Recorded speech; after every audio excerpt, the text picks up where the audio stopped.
The G5 is Gigabyte's most budget-friendly gaming laptop, and at $899 on sale, it's also the cheapest RTX 4060 laptop I've ever seen. But is it worth buying? Cheaper laptops like this are always going to have less features and more compromises. Corners just need to be cut in order to get the price down. And at this price point, alternatives include Acer's Nitro 5, but that has a lower tier RTX 4050 GPU for the same price. So obviously, the higher tier RTX 4060 in the G5 is better, right? Well, actually no. We've spent weeks testing out this laptop in depth. And in this review, I'll share the good, the bad, and the ugly parts that you need to know before buying. But first, Ugreen has sponsored this part of the video. Never run out of charge again with the Ugreen 145-watt power bank, which can charge up to 3 devices at once, even your laptop. With a massive 90-watt-hour or 25,000 mAh battery capacity, it can fully charge a 2022 13-inch MacBook Air in 90 minutes, or a mobile device like a phone or tablet up to 5.6 times off one charge. The digital display lets you know how much charge percent is left, and the power bank only takes 2 hours to fully charge with a 65-watt charger, with 1 Type-A, 2 Type-C ports, and a wide compatibility with a number of devices thanks to the Power Delivery 3.0 and Quick Charge 3.0 standards. This portable charger will keep you running when you need it most. Check out the Ugreen 145-watt power bank and get 35% off during Prime Day with the link below. Back to the laptop. Gigabyte's G5 has a black plastic lid and interior.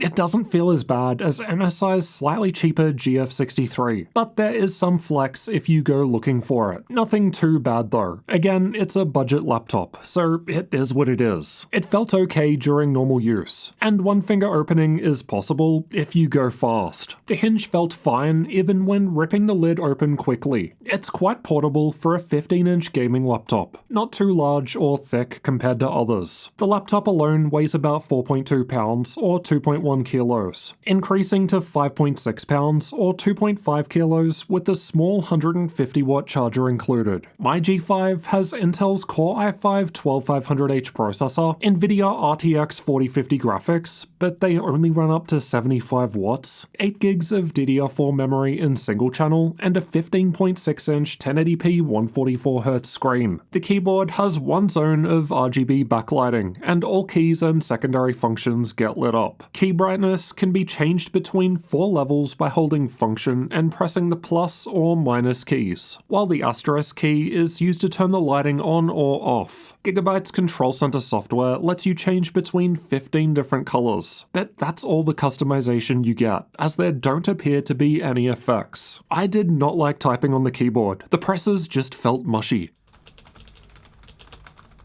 If we take a closer look, even a lighter press moves a bunch of keys nearby. This is because the keyboard can be removed. My partner did not like it. She thought this made it feel worse than the cheaper GF63. I had no problem with the layout, but the shorter right shift might annoy some. The touchpad felt a bit cheap and plasticky, but it worked fine for me. The power button is separate from the keyboard, but you have to hold it down for a bit to turn it on, which is a bit annoying as other laptops only need a brief press. The left side has a Kensington lock at the back, 2 USB Type-A ports. The blue one is faster 3.2 Gen 1, while the black one is ancient and slow USB 2.0, followed by 3.5mm mic and headphone jacks. The right has a micro SD card slot, USB 3.2 Gen 2 Type-C port, and gigabit Ethernet, while the back has a second USB 3.2 Gen 2 Type-C port, HDMI 2.0 and mini DisplayPort 1.4 outputs, and the power input. The 2 Type-C ports do not have Thunderbolt 4 support, they cannot be used to charge the laptop, and you cannot connect a monitor to them. Just USB functionality only. Interestingly, the HDMI port connects to the Intel integrated graphics. With most gaming laptops, that connects to the more powerful discrete graphics, bypassing Optimus. But this can still be done with the mini DisplayPort on the back, which bypasses the iGPU. Getting inside requires removing 13 Phillips head screws, all the same length. It was quite easy to open with my usual pry tools. I'll leave a link to the ones I use below. Once inside, we've got the battery down the front right corner. There's some empty space next to it, but I suppose a larger battery would also increase cost. The two M.2 slots are next to that. The one with the SSD installed supports faster PCIe Gen 4 drives, while the spare one is Gen 3 only. The spare slot did not have a screw included for some reason, but maybe some other reviewer just lost it. There are two memory slots in the middle and a Wi-Fi 6E card on the left. The G5 is only sold with 8 gigs of DDR4 memory, which means one memory stick in single channel. Upgrading to 2 sticks in dual channel can offer a big FPS boost in games. I've tested Shadow of the Tomb Raider with the laptop at stock, so with one DDR4 memory stick in single channel. If we connect a monitor to the mini DisplayPort, we get an 8% FPS boost, as this bypasses Optimus, which acts as a bottleneck. If we instead just upgrade to dual channel memory, we're looking at a much bigger 24% performance boost in this game. There's a bigger 27% boost if we stack both upgraded RAM with the monitor connected, so there are definitely improvements you can make if you're willing to spend more money. The Wi-Fi speeds were decent and ahead of many more expensive laptops, and I was surprised that it's got the latest 6E despite being a cheaper laptop. The 512GB PCIe Gen 4 SSD was performing alright, and the micro SD card wasn't too bad for the reads, but way lower on the writes. The card clicks in and sits most of the way into the machine, but there's enough to make it easy to get back out. The upgradability score was decent, as we can change both M.2 slots and fit drives with chips on both sides, change the memory slots, and Wi-Fi. Unfortunately, there's no removable battery like older versions of the G5 had. The speakers are found down the front on the left and right sides. They sound terrible, possibly the worst I've ever heard. There's zero bass, they sound high-pitched and tinny. The latency mon results were quite good, one of the best results we've seen all year. The G5 is powered by a 54 watt-hour battery. The power saving mode disables the NVIDIA graphics and lowers the screen's refresh rate down to 60 Hz. Which is why the screen flashes black. It does not automatically make this change when you unplug the charger like other laptops though. We've got the option to limit the charge level in the Control Center software, which should help improve the lifespan of the battery. Battery life was surprisingly decent considering the smaller battery, lasting for more than 5 hours in the YouTube video playback test. Many more expensive laptops below it with larger batteries weren't able to last as long, and it's beating similarly priced laptops with similar sized batteries. Let's check out thermals next. There's one heat pipe shared between the CPU and GPU with 2 fans.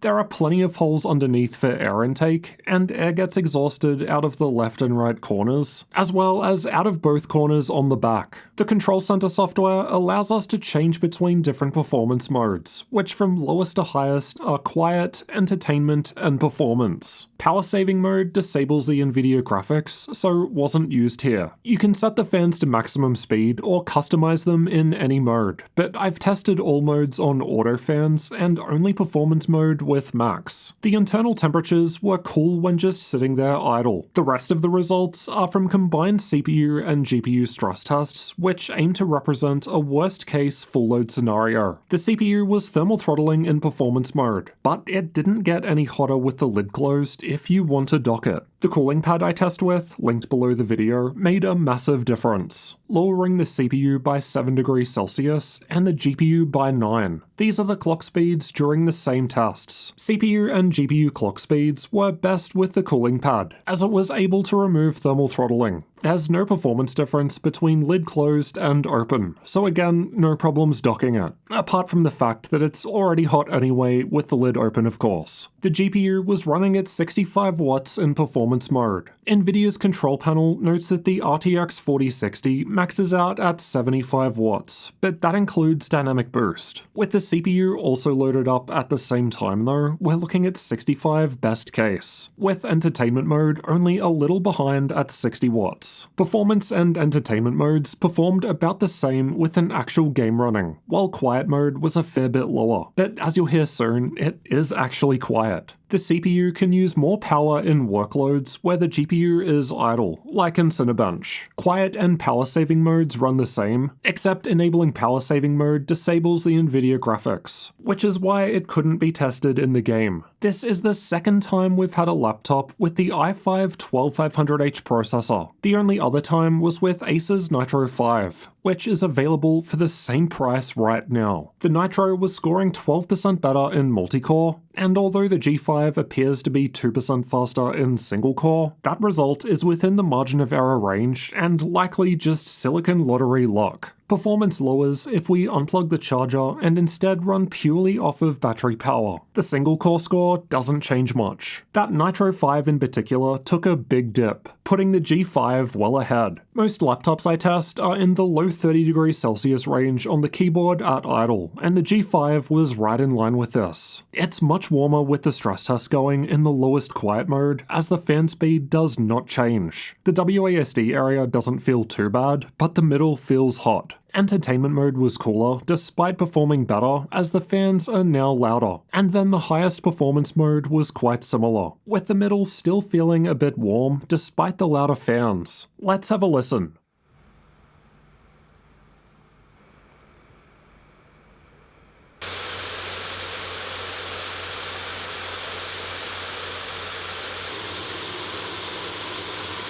The fan noise was the same in quiet mode, whether it was just sitting there doing nothing or running the stress test. So quiet mode is actually quiet, and that explains the GPU thermal throttling. Entertainment and performance modes were the same. It's strange that there isn't more of a gap, as it goes from quiet to loud with no in-between. Manually setting the fans to max was the same as automatic, and although a cooling pad helped lower the internal temps, it did not allow the fans to run quieter. The screen is one of the first places where a brand is going to cheap out when it comes to making a budget-friendly gaming laptop, and Gigabyte's G5 is no exception to this. It's actually using the same panel model as the Asus TUF A15 from 2020, which was considered a budget laptop 3 years ago, and the colors don't look very good. It's at least able to get above 300 nits at full brightness, which is the minimum amount I want to see, even from a budget gaming laptop like this. Backlight bleed wasn't great. It wasn't bad enough for me to notice during normal use, but this will vary between laptops. The screen's average gray-to-gray response time was not good either. Once we get to 20 milliseconds or so, even I, a filthy casual, start noticing blur on the screen during movements. It's one of the slowest results we've recorded in the last couple of years. This is of course a cheaper laptop, so we shouldn't expect amazing results. But that said, Asus Nitro 5 was a bit faster and is available for the same price. The total system latency is the amount of time between a mouse click and when a gunshot fire appears on the screen in CSGO. Despite the lower response time, the G5 was now ahead of a number of other laptops that had a faster response time. And again, the Nitro 5 was slightly better. There's a 720p camera above the screen, but it does not have IR for Windows Hello Face Unlock. Here's how the camera and microphones look and sound, and as you can tell, the quality isn't amazing, and this is what it sounds like while typing on the keyboard.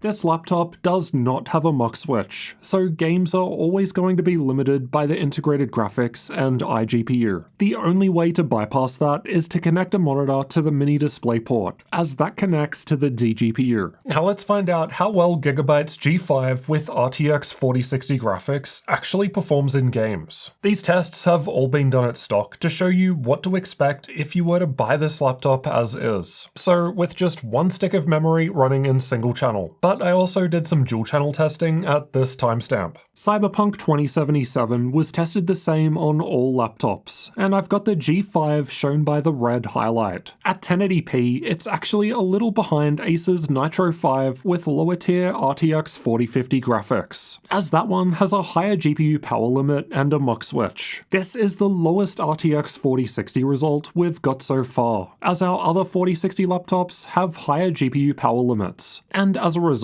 reach 25% higher FPS. but those also cost more too. Games aren't for free. Red Dead Redemption 2 was tested with the game's benchmark. And again, the Nitro 5 with lower tier RTX 4050 graphics was ahead. The Nitro 5 costs the same now, but is cheaper without sales. So it's not a good look for the 4060 in the Gigabyte G5. That said, it's very close to the RTX 3070 in Acer's Helios 300 from a couple of years back. But that 2021 model wasn't very good. At least performance is in line with a number of RTX 3060 laptops. These days, those can be found for similar money, except they have less VRAM capacity at 6GB and no frame generation support. The 3070 Helios was close to the G5 in Control 2, but again, the cheaper Nitro 5 with 4050 graphics was slightly ahead. To be fair, the 4060 does have more VRAM than the 4050, but at least in these 3 games tested at 1080p, that does not seem to matter. Though it may of course be a different story in a year or two with newer games. This graph shows the 3D Mark TimeSpy graphics scores of both the RTX 4050 and 4060 laptop GPUs at different power levels. A 65W 4060, like the Gigabyte G5 has, is very close to a full-powered 4050. Here are the 3D Mark results for those that find them useful. Now for some content creator tests. Adobe Photoshop was tested with the Puget Systems benchmark tool, and it's a poor result compared to other laptops tested. Even MSI's cheaper GF63 with lower CPU and GPU was better. The G5 was at least a bit better than the GF63 in DaVinci Resolve, as this test depends more on GPU power. But just like the games, the cheaper Nitro 5 with 4050 was a little ahead, while the more expensive 4060 laptops had a further lead. It looks like GPU power limit doesn't really matter so much in Blender, because there's far less of a difference between the RTX 4060 results in this one, and there's a clear lead compared to the 4050s. We've also tested SpecView Perf, which tests out various professional 3D workloads. There's not too much customization available in Clevo's BIOS. It was a bit awkward to navigate through compared to other modern gaming laptops, but the core basic functionality you'd expect is available. Speaking of BIOS, when we got this laptop with FB03 installed, we actually found performance mode to perform worse than entertainment mode. After contacting Gigabyte, they gave us FB09, which fixed this. It wasn't available when we first got the laptop. All our testing was done on FB09, so definitely update if you're on FB03. Linux support was tested with an Ubuntu 23.04 live CD. By default, the keyboard, touchpad, speakers, camera, Ethernet, and Wi-Fi all worked fine. The keyboard shortcuts to turn the camera on and off, screen brightness, and volume adjustment all work, but none of the keyboard lighting controls work. Pricing and availability will change over time, so check the link below for updates and current sales. And if this laptop does go on sale, we'll be sure to add it to our gaminglaptop.deals website. We update that every day to include all of the latest sales, so check that out regularly to save money on your next gaming laptop.